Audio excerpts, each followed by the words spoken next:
1897, dans un atelier poussiéreux du 11e arrondissement, un homme observe le mouvement d'un fusil avec une intensité qui frise l'obsession.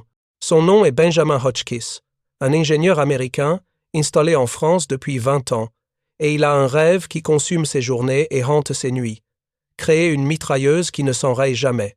Les mitrailleuses de l'époque sont de véritables monstres mécaniques, des créatures de métal et de vapeur qui pèsent plus lourd qu'un homme adulte. Elles sont lourdes, encombrantes, alimentées par eau, fixes comme des canons d'artillerie. Elles tuent autant leurs servants que l'ennemi à cause de la surchauffe, du bourrage constant et des ruptures de culasse qui transforment l'arme en bombe. Hotchkiss veut autre chose, quelque chose de révolutionnaire. Une arme légère, refroidie par air, fiable même dans la boue des tranchées et le sable des déserts. Avant de reprendre, dites-nous d'où vous nous regardez, et si cette histoire vous touche, assurez-vous d'être abonné parce que demain, j'ai préparé quelque chose de vraiment spécial pour vous. Il dessine, forge, teste, échoue, recommence. Chaque prototype apporte son lot de déceptions et de leçons amères. Les ressorts cassent, les mécanismes se grippent, les canons surchauffent jusqu'à devenir rouges incandescents. Mais Hotchkiss persévère avec l'acharnement d'un homme qui sait qu'il touche à quelque chose d'important. En 1900, après 3 longues années d'échecs répétés et de nuits sans sommeil, il présente enfin son chef-d'œuvre au ministère de la Guerre, la mitrailleuse Hotchkiss modèle 1900, calibre 8 mm Lebel. Elle est élégante dans sa simplicité fonctionnelle, presque belle dans son efficacité mécanique. Alimentée par des bandes rigides de 24 ou 30 cartouches, elle est refroidie par des ailettes métalliques ingénieusement disposées qui dissipent la chaleur sans nécessiter une goutte d'eau. Elle pèse seulement 24 kg, un véritable miracle pour l'époque où les autres mitrailleuses dépassent facilement les 60 kg avec leur système de refroidissement. L'armée française l'adopte immédiatement, reconnaissant dans cette invention le futur de la guerre moderne. En 1914, quand la Grande Guerre éclate et que l'Europe s'embrase dans un conflit d'une violence inouïe, la Hotchkiss devient l'épine dorsale de la défense française. À Verdun, où des centaines de milliers d'hommes meurent dans un enfer de boue et d'acier, sur la Somme où les charges se brisent contre les mitrailleuses, dans les tranchées boueuses où tout se brise et se rouille, elle continue de tirer avec une régularité implacable. Les soldats français, ces poilus couverts de boue et épuisés par 4 années de guerre, l'appellent affectueusement la fidèle, car elle ne les abandonne jamais. Sa cadence de tir atteint 450 coups par minute, sa portée efficace dépasse 2000 mètres et sa fiabilité devient légendaire dans toutes les armées alliées. Mais ce que les Français ignorent, dans leur satisfaction bien méritée d'avoir créé une arme révolutionnaire, c'est que de l'autre côté du Rhin, dans les bureaux de l'état-major allemand, quelqu'un observe très attentivement et prend des notes détaillées. Berlin, 1915. Le Generalstab, l'état-major allemand, est plongé dans une crise profonde qui menace toute la stratégie militaire du Kaiser. Leurs mitrailleuses modèle 08, basées sur l'ancien système Maxim britannique, sont certes puissantes et mortelles, mais elles sont aussi incroyablement encombrantes. Elles pèsent plus de 60 kg avec leur affût métallique, nécessitent des litres d'eau de refroidissement qu'il faut transporter et renouveler constamment. Et surtout, elles sont extrêmement difficiles à déplacer rapidement sur le champ de bataille. Dans une guerre de mouvement qui s'est rapidement transformée en une guerre de position interminable, où chaque mètre de terrain se paye en vies humaines, la mobilité devient un facteur crucial de victoire ou de défaite. Le colonel Friedrich von Merkatz, un expert reconnu en armement qui a fait ses preuves sur plusieurs fronts, reçoit une directive claire et sans ambiguïté du général Ludendorff lui-même. Trouvez-nous une mitrailleuse légère, quelque chose qu'un seul homme peut porter sur son dos, une arme qui change complètement le combat d'infanterie et nous donne l'avantage tactique. Von Merkatz commence par étudier méticuleusement tous les rapports du front qui s'accumulent sur son bureau. Les soldats allemands, dans les contre-attaques et les raids nocturnes, capturent régulièrement des mitrailleuses françaises abandonnées ou prises dans les tranchées conquises. Et parmi toutes ces armes capturées, une se distingue par sa réputation et ses performances, la Hotchkiss.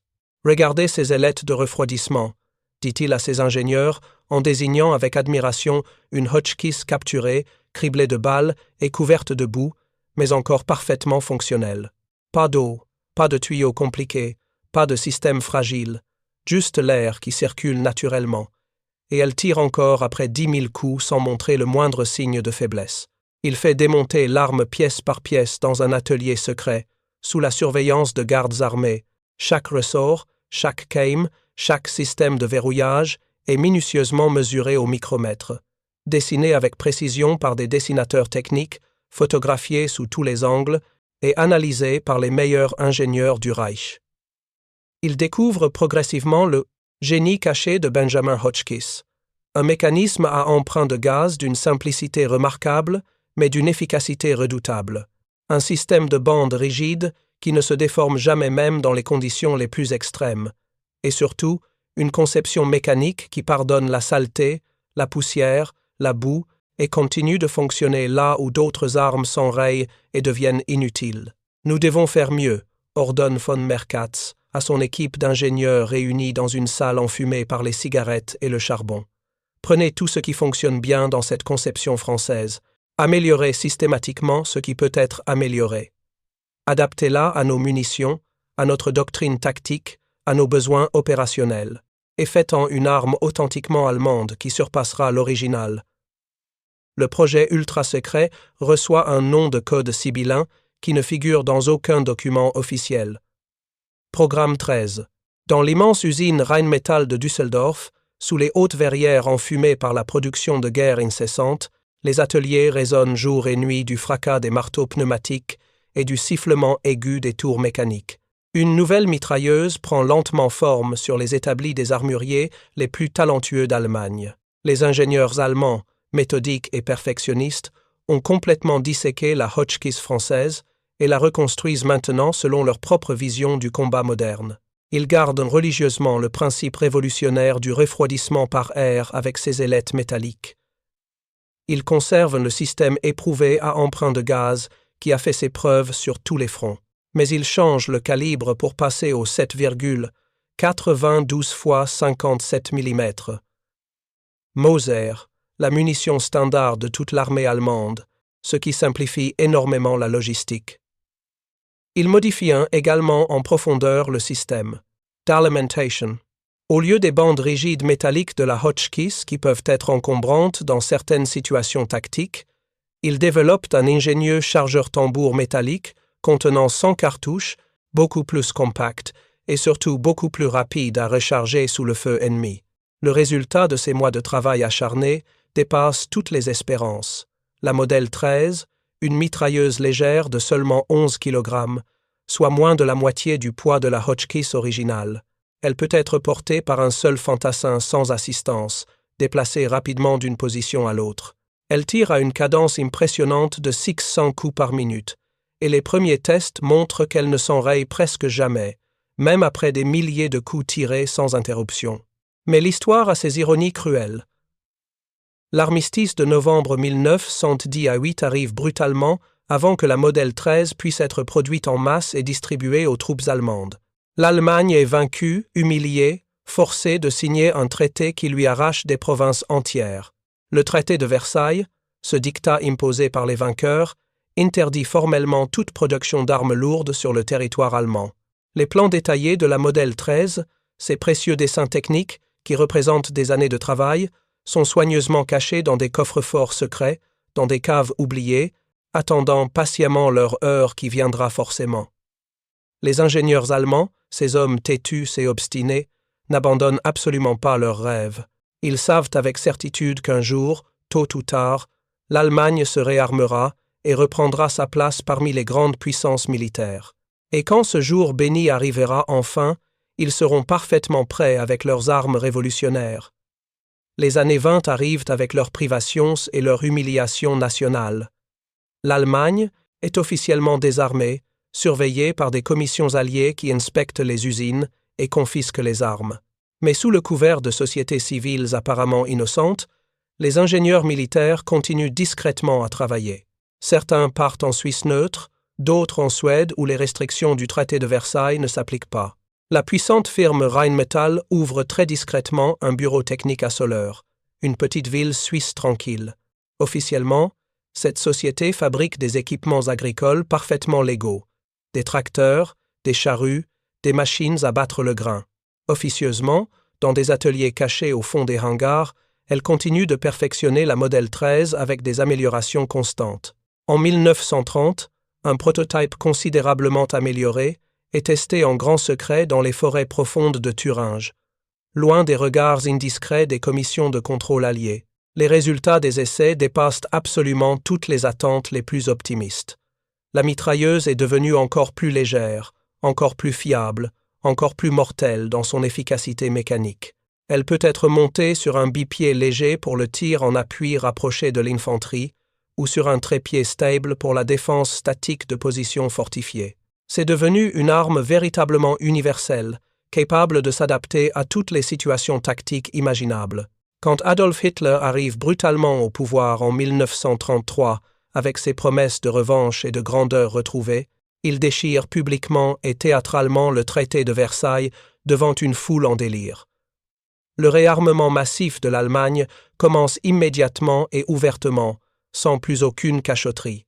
La Model 13, cette arme si longtemps attendue, entre instantanément en production intensive dans toutes les usines d'armement du Reich. En 1935, elle équipe déjà les nouvelles divisions mécanisées de la Wehrmacht qui s'entraînent pour la guerre future. Les soldats allemands l'adorent immédiatement avec une passion rare. Elle est maniable, précise et surtout, elle fonctionne absolument dans toutes les conditions climatiques et tous les terrains. Boue épaisse de Russie, sable brûlant d'Afrique du Nord, froid glacial de Norvège. La Model 13 tire sans jamais faillir. Mais les ingénieurs allemands perfectionnistes ne s'arrêtent jamais là dans leur quête d'excellence.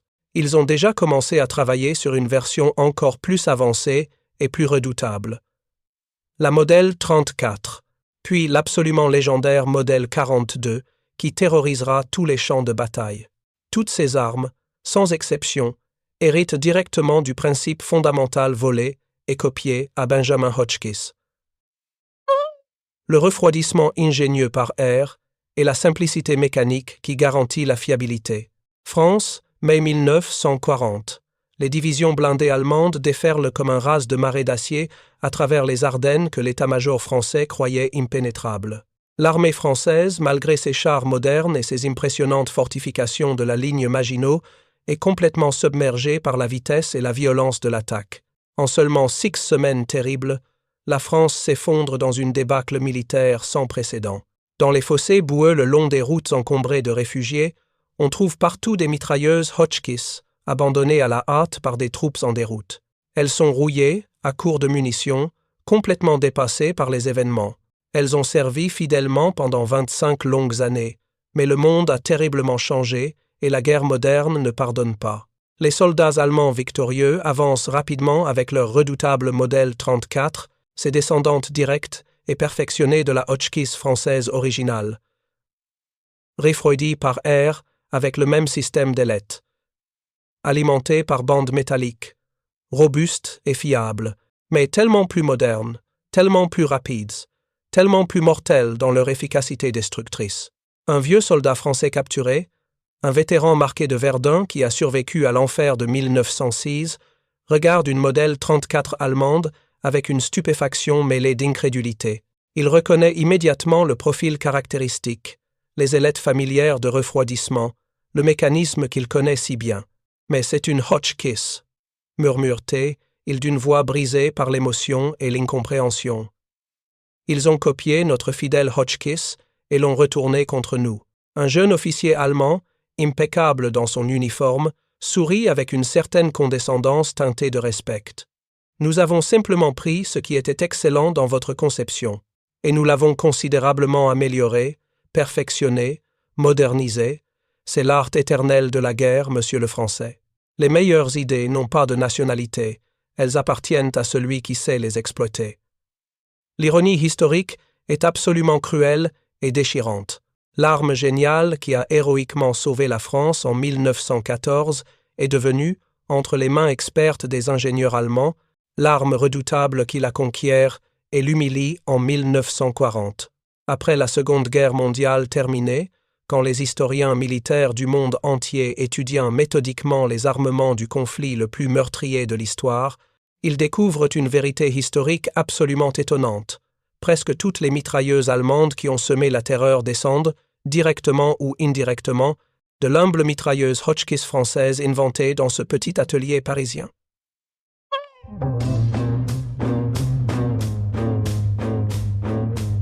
Modèle 13, la modèle 34, l'effroyable modèle 42, surnommée la scie d'Hitler, toutes sans exception, utilise les principes révolutionnaires inventés par Benjamin Hotchkiss en 1897. Le refroidissement par air avec ailette métallique, le mécanisme robuste à emprunt de gaz. La conception modulaire intelligente, permettant un démontage et un entretien rapide. Un rapport technique détaillé de l'armée américaine daté de 1946 note, avec une certaine admiration. Les ingénieurs allemands ont réussi l'exploit de prendre une arme française techniquement obsolète et de la transformer progressivement en la mitrailleuse probablement la plus redoutable et la plus efficace de toute la guerre. Aujourd'hui, si vous visitez le prestigieux musée de l'armée aux Invalides à Paris, vous pouvez contempler une authentique mitrailleuse Hotchkiss, modèle 1900 soigneusement préservée sous verre. À côté de cette relique historique, une petite plaque discrète explique brièvement son histoire glorieuse. Mais ce que cette plaque ne peut pas vraiment expliquer, c'est que cette arme apparemment simple a littéralement changé le cours entier de l'histoire militaire du XXe siècle. Elle a profondément inspiré non seulement les Allemands, mais également les Britanniques, les Japonais, les Russes, les Américains et pratiquement toutes les nations qui cherchaient à moderniser leur armement. C'est la leçon éternelle et douloureuse de l'innovation militaire. Les meilleures idées traversent les frontières, sont copiées, améliorées, perfectionnées et parfois retournées tragiquement contre leurs créateurs originaux avec une ironie que l'histoire semble particulièrement apprécier. Berlin, 1915. Le Generalstab, l'état-major allemand, est plongé dans une crise militaire profonde qui menace toute la stratégie de guerre du Kaiser. Dans les bureaux austères du ministère de la Guerre, où les cartes tactiques couvrent les murs et où l'odeur du tabac froid imprègne chaque recoin, les généraux se réunissent chaque jour avec des visages de plus en plus graves. Leurs mitrailleuses modèle 08, ces armes massives basées sur l'ancien modèle Maxim britannique, sont certes puissantes et meurtrières, capables de faucher des lignes entières d'infanterie, mais elles sont aussi terriblement encombrantes. Elles pèsent plus de 60 kg avec leur affût métallique, nécessitent des litres d'eau de refroidissement qu'il faut constamment transporter et renouveler. Et surtout, elles sont extrêmement difficiles à déplacer rapidement sur le champ de bataille. Dans une guerre de mouvement qui s'est inexorablement transformée en une guerre de position sanglante, où chaque mètre de terrain conquis coûte des centaines de vies, la mobilité tactique devient absolument cruciale pour espérer remporter la victoire. Le colonel Friedrich von Merkatz, un expert reconnu en armement qui a passé 20 années de sa carrière à étudier les armes légères, reçoit une directive parfaitement claire du général Ludendorff lui-même lors d'une réunion à huis clos. Les mots du général résonnent encore dans sa tête comme un ordre sacré. Trouvez-nous une mitrailleuse légère, quelque chose de vraiment révolutionnaire, une arme qu'un seul homme peut porter sur son dos sans assistance, quelque chose qui change complètement le combat d'infanterie et nous donne enfin l'avantage tactique que nous cherchons désespérément. Von Merkatz, un homme méthodique aux cheveux grisonnants et aux lunettes rondes, retourne immédiatement dans son bureau encombré et commence à étudier minutieusement tous les rapports détaillés qui arrivent quotidiennement du front. Les soldats allemands, lors des contre-attaques nocturnes et des raids audacieux dans les tranchées ennemies, capturent régulièrement des mitrailleuses françaises abandonnées dans la précipitation du combat ou prises dans les positions conquises au prix du sang. Et parmi toutes ces armes capturées et rapportées pour analyse, une se distingue nettement par sa réputation extraordinaire et ses performances remarquables. La Hotchkiss française. Regardez attentivement ces ailettes de refroidissement ingénieuses, dit von Merkatz à ses ingénieurs réunis autour d'une table d'atelier, en désignant avec une admiration non dissimulée une Hotchkiss capturée récemment, criblée de balles, couverte de boue séchée, mais encore parfaitement fonctionnelle malgré tout. Pas d'eau compliquée à gérer, pas de tuyaux fragiles qui peuvent se rompre, pas de système de refroidissement complexe qui peut tomber en panne. Juste l'air naturel qui circule librement. Et regardez ce rapport. Elle tire encore après 10 000 coups sans montrer le moindre signe de faiblesse ou de défaillance mécanique. C'est absolument remarquable. Il fait immédiatement démonter l'arme entière pièce par pièce dans un atelier militaire secret sous haute surveillance.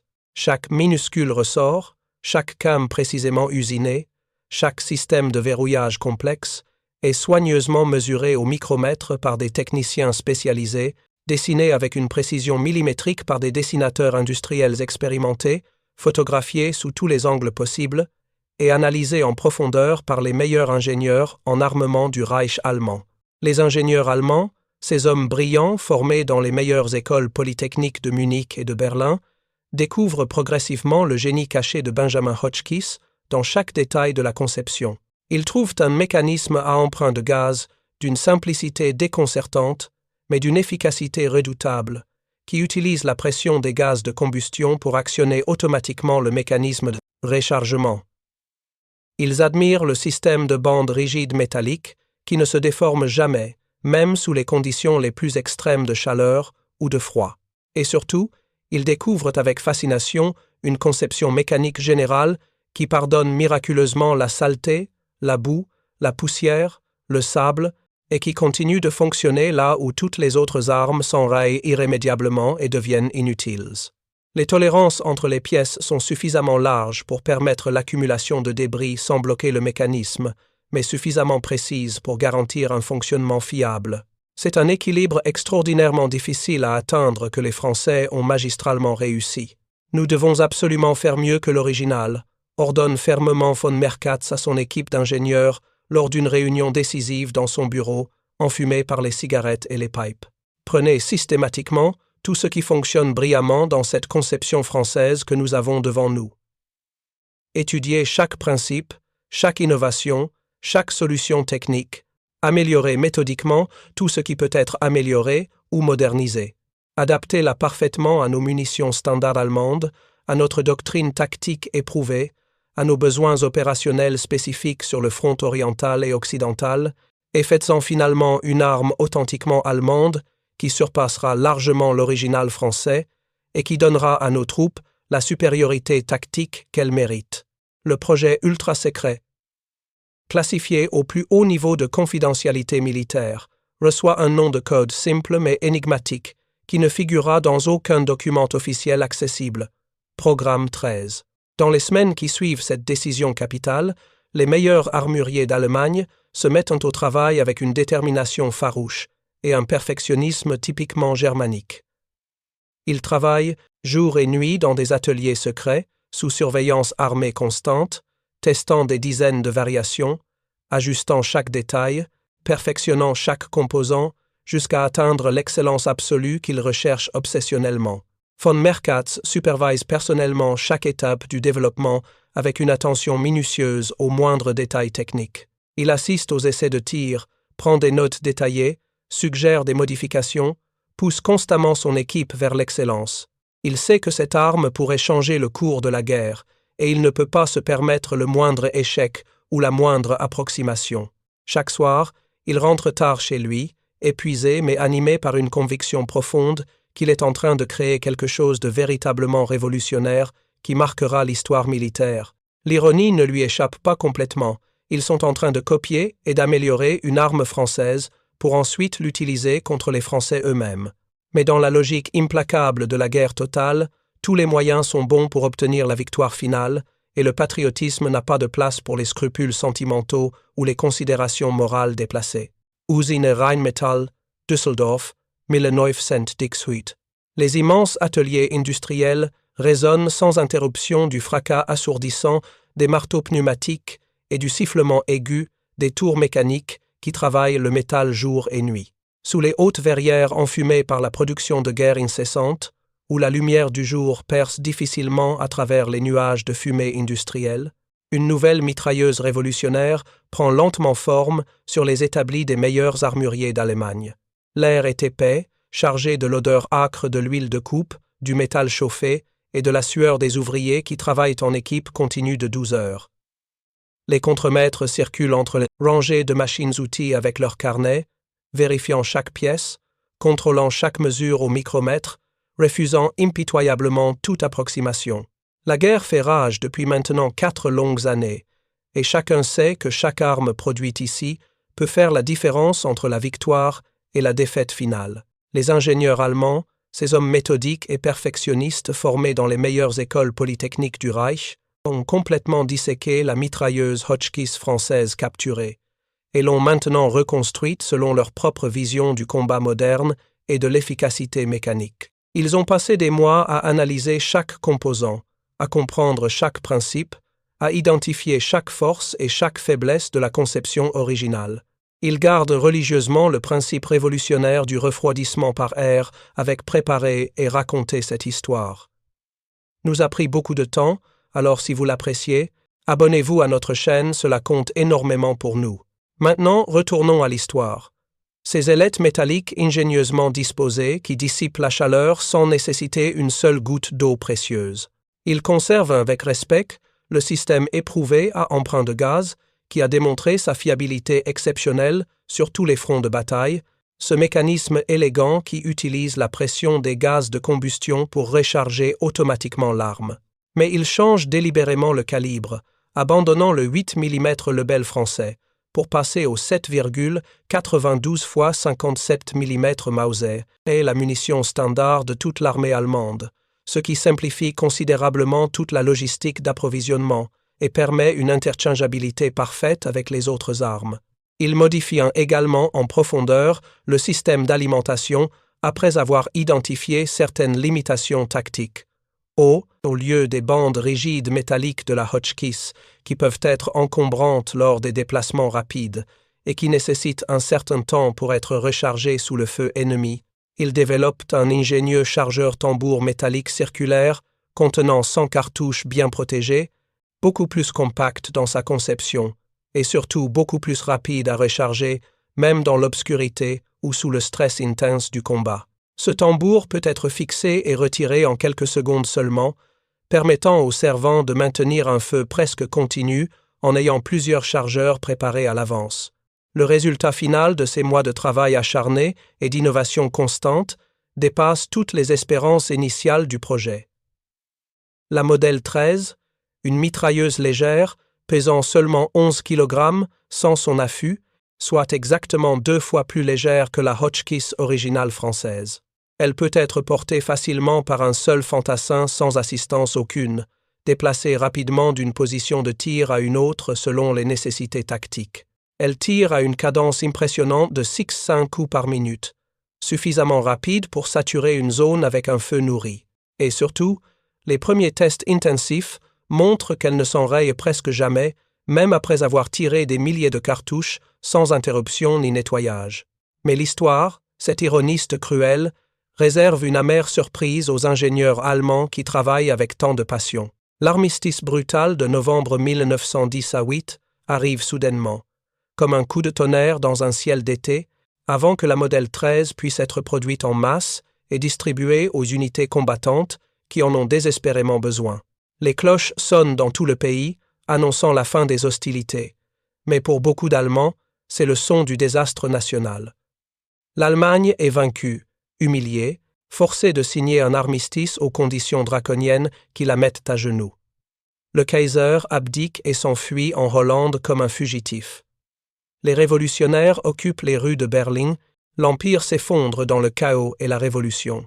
Le traité de Versailles, ce dictat imposé par les vainqueurs vengeurs dans la galerie des glaces du château, interdit formellement et absolument toute production d'armes lourdes sur le territoire allemand.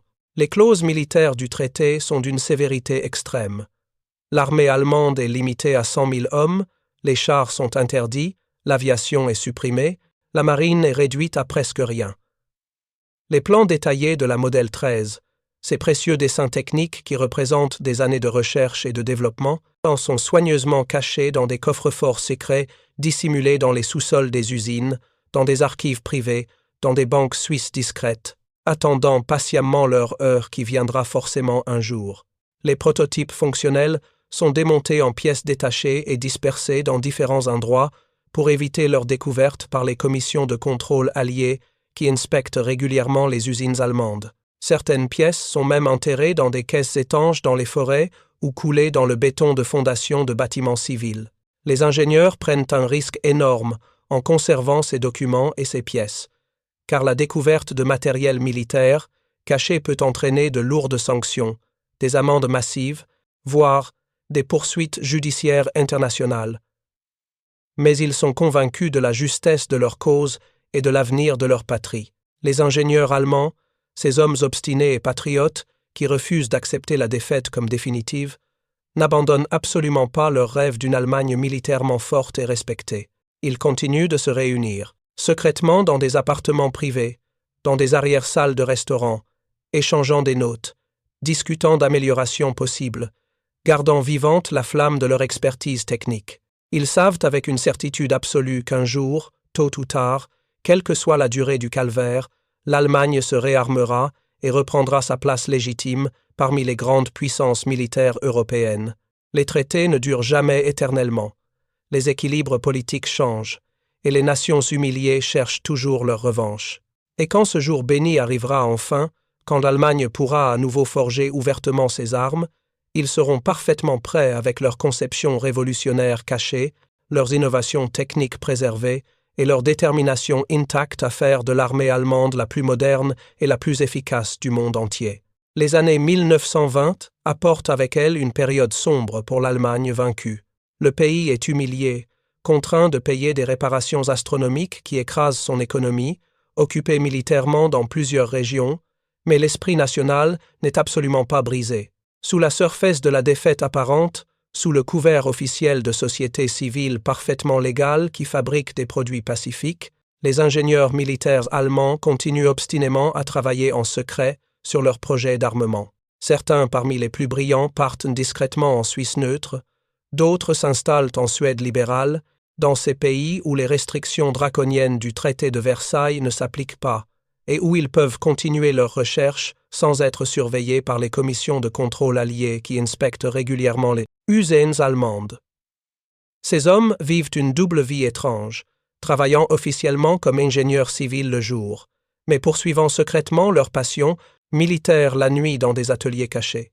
La puissante firme Rheinmetall, l'un des plus grands fabricants d'armement du Reich avant la guerre, ouvre très discrètement un bureau technique dans la petite ville tranquille de Soleure, en Suisse, loin des regards indiscrets. Officiellement, selon les documents enregistrés auprès des autorités suisses, cette société fabrique des équipements agricoles parfaitement innocents, des tracteurs robustes pour labourer les champs, des charrues métalliques, des batteuses mécaniques pour les récoltes de céréales. Les catalogues commerciaux montrent des photographies de machines agricoles rutilantes. Les clients qui visitent les salles d'exposition voient effectivement des équipements pour fermiers, mais officieusement, dans des ateliers fermés au public situés à l'arrière des bâtiments principaux, derrière des portes toujours verrouillées et gardées par des employés de confiance, elle perfectionne méthodiquement la modèle 13 en utilisant tout ce qu'elle a appris durant la Grande Guerre. Les ingénieurs travaillent sur des plans étalés sur de grandes tables à dessin, testent des prototypes dans des sous-sols insonorisés, améliorent chaque composant avec une patience infinie. En 1930, alors que la Grande Dépression économique mondiale plonge des millions de personnes dans la misère et le chômage, un prototype considérablement amélioré de la mitrailleuse est testé en grand secret dans les forêts profondes et isolées de Thuringe, loin de toute habitation, à l'abri des oreilles indiscrètes. Les ingénieurs ont choisi un endroit reculé, une clairière entourée d'arbres centenaires où le bruit des tirs sera absorbé par la végétation dense. Ils installent des cibles à différentes distances, préparent des milliers de cartouches et commencent une série de tests intensifs qui dureront plusieurs semaines. Les résultats dépassent absolument toutes les attentes, plus optimistes des concepteurs qui assistent aux essais avec une excitation croissante. La mitrailleuse améliorée est devenue encore plus légère grâce à l'utilisation de nouveaux alliages métalliques, encore plus fiable grâce à des tolérances mieux calculées et absolument mortelle dans son efficacité destructrice. Elle peut être montée rapidement sur un bipied léger et compact pour le tir en appui rapproché de l'infanterie en mouvement ou solidement fixée sur un trépied stable pour la défense statique de positions fortifiées. C'est devenu une arme véritablement universelle, capable de s'adapter instantanément à toutes les situations tactiques imaginables sur le champ de bataille moderne. Quand Adolf Hitler arrive brutalement au pouvoir en 1933 avec ses promesses enflammées de revanche nationale et de restauration de la grandeur allemande, Portés par une vague de nationalisme exacerbé et de ressentiment contre les vainqueurs de 1918, ils déchirent publiquement et théâtralement le traité de Versailles devant une foule en délire rassemblée à Nuremberg. Dans un discours retransmis par toutes les radios allemandes, ils proclament que l'Allemagne ne sera plus jamais soumise aux diktats étrangers et qu'elle reprendra sa place légitime parmi les grandes puissances militaires. Le réarmement massif de l'Allemagne commence immédiatement et ouvertement, sans plus aucune cachotterie ni précaution diplomatique. Les usines d'armement qui tournaient au ralenti ou qui produisaient des biens civils se reconvertissent du jour au lendemain à la production militaire intensive. La modèle 13, cette arme si longtemps attendue et perfectionnée en secret pendant plus d'une décennie, entre instantanément en production de masse dans toutes les grandes usines métallurgiques du Reich. Les chaînes de montage fonctionnent 24 heures sur 24. Les ouvriers travaillent en équipes successives et des milliers d'exemplaires sortent chaque mois des ateliers. En 1935, seulement 2 ans après le début du réarmement officiel, elle équipe déjà les nouvelles divisions mécanisées de la Wehrmacht qui s'entraînent intensivement dans les vastes camps militaires reconstruits partout en Allemagne. Les soldats allemands, ces jeunes recrues enthousiastes du nouveau régime, l'adorent immédiatement avec une passion qui surprend même leurs officiers. Elle est incroyablement maniable, permettant à un seul homme de la transporter et de la mettre en batterie rapidement. Elle est remarquablement précise, capable de placer des rafales groupées sur des cibles situées à plusieurs centaines de mètres. Et surtout, elle fonctionne absolument dans toutes les conditions climatiques et tous les terrains imaginables. La boue épaisse et collante de Russie qui bloque tant d'autres mécanismes. La modèle 13 tire sans problème. Le sable fin et abrasif d'Afrique du Nord qui s'infiltre partout. Elle continue de fonctionner. Le froid glacial de Norvège qui fige les lubrifiants. Elle ne s'enraye pas. Cette fiabilité extraordinaire dans les conditions extrêmes devient rapidement légendaire parmi les troupes. Mais les ingénieurs allemands perfectionnistes, ces hommes qui ne sont jamais satisfaits et qui cherchent constamment à améliorer leur création, ne s'arrêtent absolument pas là dans leur quête incessante d'excellence technique. Ils ont déjà commencé à travailler fébrilement sur une version encore plus avancée et plus redoutable, intégrant toutes les leçons apprises avec la modèle 13, la modèle 34 qui représente un bond en avant considérable. Puis viendra l'absolument légendaire modèle 42, cette arme terrifiante qui sera surnommée par les soldats alliés la scie d'Hitler à cause de son bruit caractéristique et de sa cadence de tir dévastatrice de 1200 coups par toutes ces mitrailleuses successives, sans aucune exception, héritent directement du principe fondamental initialement volé et copié sur la mitrailleuse française Hotchkiss. Le refroidissement ingénieux par air, utilisant des ailettes métalliques, et la simplicité mécanique qui garantit la fiabilité même dans les pires conditions. L'ironie historique est complète. Une invention française perfectionnée par des ingénieurs allemands obstinés deviendra l'une des armes les plus redoutées de toute la Seconde Guerre mondiale. France-mai 1940. Les Panzerdivision allemandes déferlent comme un raz de marée d'acier à travers les Ardennes que l'état-major français croyait impénétrables. L'armée française, malgré ses chars modernes Somois et chars B, qui sont techniquement supérieurs aux Panzers allemands, malgré ses impressionnantes fortifications de la ligne Maginot qui ont coûté des milliards de francs et des années de construction, est complètement submergée par la vitesse foudroyante et la coordination parfaite de l'offensive allemande. En seulement quelques semaines terribles de combats chaotiques, la France s'effondre dans une débâcle militaire sans précédent qui choque le monde entier. Les routes sont encombrées de millions de réfugiés fuyant vers le sud avec leurs charrettes, leurs valises, leurs enfants. L'exode devient une marée humaine désespérée, mitraillée par les Stukas allemands. Dans les fossés boueux le long des routes abandonnées, parmi les débris de la retraite précipitée, on trouve partout des mitrailleuses Hotchkiss abandonnées à la hâte par des soldats épuisés et démoralisés. Elles sont rouillées par des années de stockage insuffisant dans des arsenaux mal entretenus, à court de munitions que la logistique défaillante n'a pas su acheminer, complètement dépassées par la guerre moderne de mouvements rapides. Elles ont pourtant servi fidèlement pendant 25 longues années, depuis les tranchées sanglantes de Verdun jusqu'aux postes frontières de cette nouvelle guerre, mais le monde a terriblement changé et elles appartiennent désormais à une époque révolue. Les soldats allemands victorieux avancent inexorablement avec leur redoutable modèle 34. Ces mitrailleuses révolutionnaires qui sont les descendantes directes et perfectionnées de la Hotchkiss française originale qu'ils ont copiée, étudiée et améliorée pendant 2 décennies, refroidissent par air grâce aux mêmes ailettes métalliques ingénieuses, alimentées par bande pour un tir continu. Robustes et fiables dans toutes les conditions, mais tellement plus modernes dans leur conception, tellement plus rapides dans leur cadence de tir dévastatrice, tellement plus mortels dans leur efficacité mécanique implacable.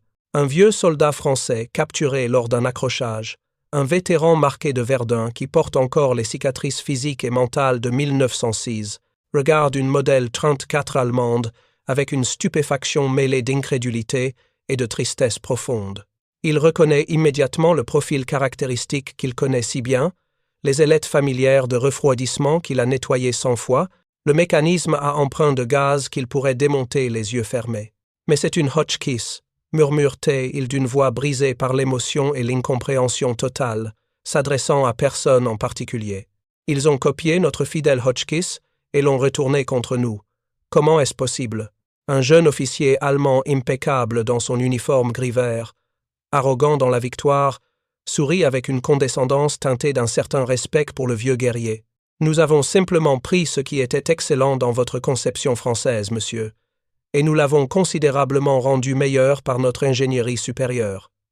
C'est l'art, éternel de la guerre, apprendre de l'ennemi et le surpasser. L'ironie historique est absolument cruelle et déchirante pour tous ceux qui comprennent la signification profonde de ce moment. L'arme géniale qui a héroïquement sauvé la France en 1914, qui a tenu les tranchées de Verdun contre les assauts allemands répétés, est devenue entre les mains expertes des ingénieurs allemands, l'arme redoutable qui conquiert et humilie. Cette même France en 1940, 26 ans plus tard exactement, 6 juillet 1944.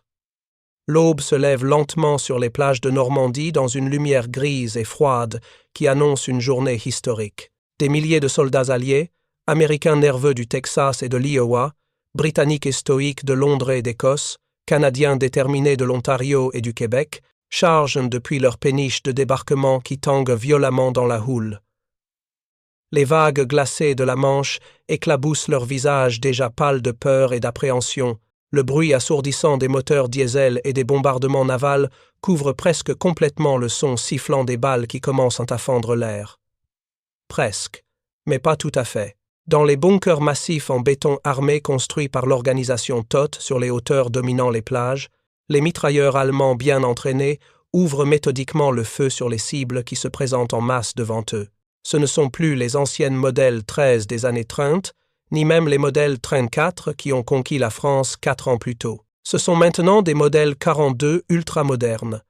Ces armes absolument terrifiantes, surnommées avec effroi par les soldats alliés les ci d'Hitler, à cause de leur bruit caractéristique de déchirement, capables de cracher 1200 coups par minute dans un déluge de feu et d'acier. Le bruit qu'elles, produisant est littéralement apocalyptique, un rugissement mécanique continu qui glace le sang des hommes les plus courageux. Les balles fauchent impitoyablement les hommes qui tentent d'avancer comme une moissonneuse fauche le blé mûr dans un champ d'été. Mais ces armes redoutables, malgré toute leur terreur destructrice et leur efficacité meurtrière, partagent toutes exactement le même ADN technique fondamental, celui de l'humble mitrailleuse Hotchkiss française de 1900, conçue dans ce petit atelier parisien 44 ans plus tôt. Le refroidissement ingénieux par air, utilisant des ailettes métalliques disposées sur le canon. La simplicité mécanique remarquable qui permet un entretien facile, même par des soldats peu qualifiés. La fiabilité absolue qui garantit un fonctionnement dans toutes les conditions imaginables.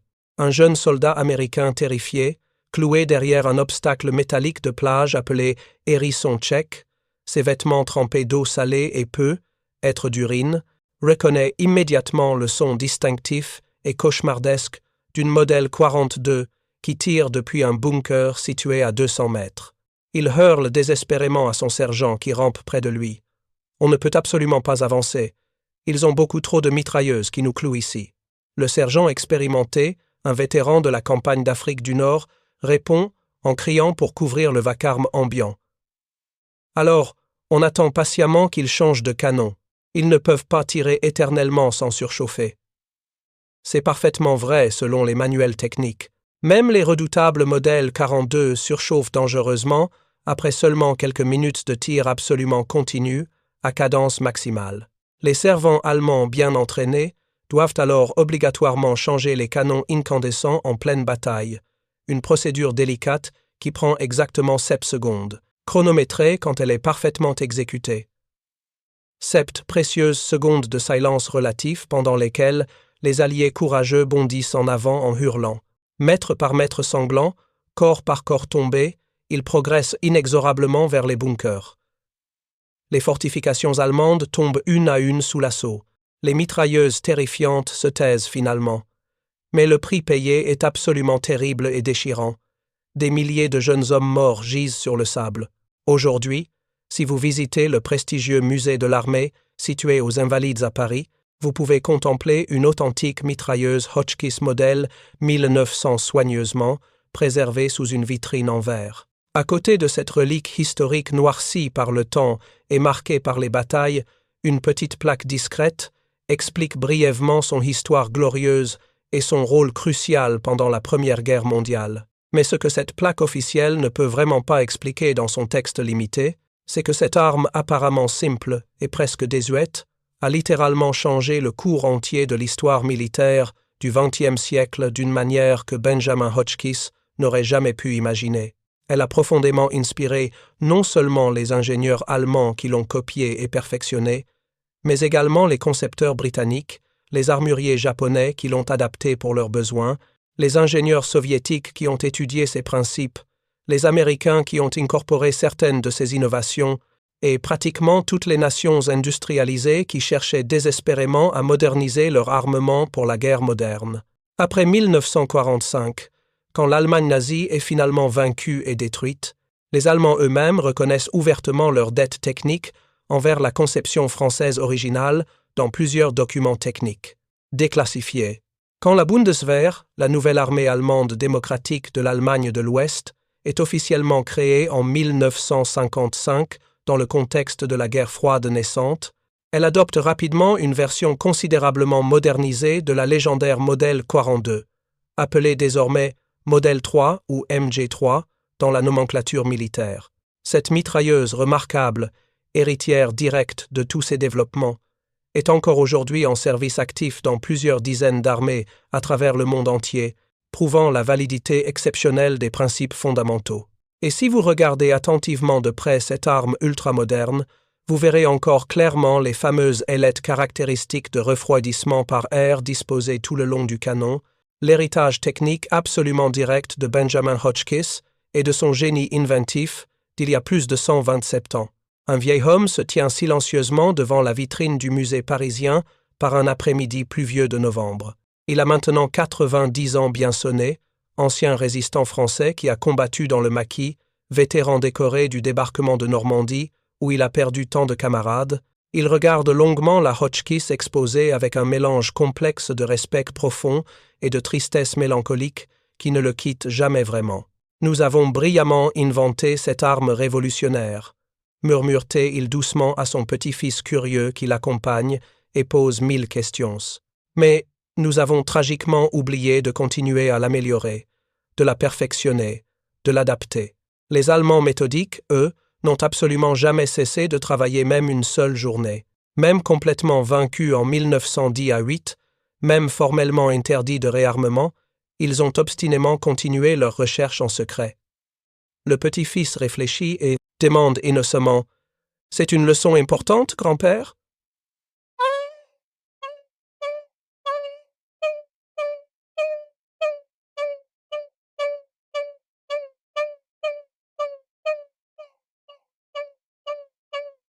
Le vieil homme hoche lentement la tête avec gravité.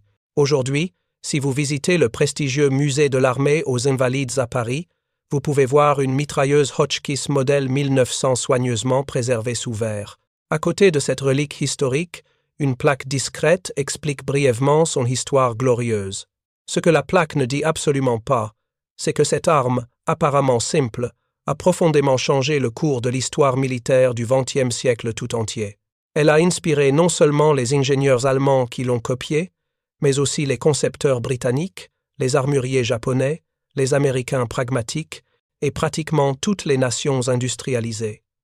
Après 1945, les Allemands vaincus reconnaissent ouvertement leur dette technique envers cette conception française révolutionnaire. Quand la Bundeswehr, la nouvelle armée allemande démocratique, est officiellement créée en 1955, elle adopte immédiatement une version considérablement modernisée de la légendaire modèle 42, appelée désormais modèle 3.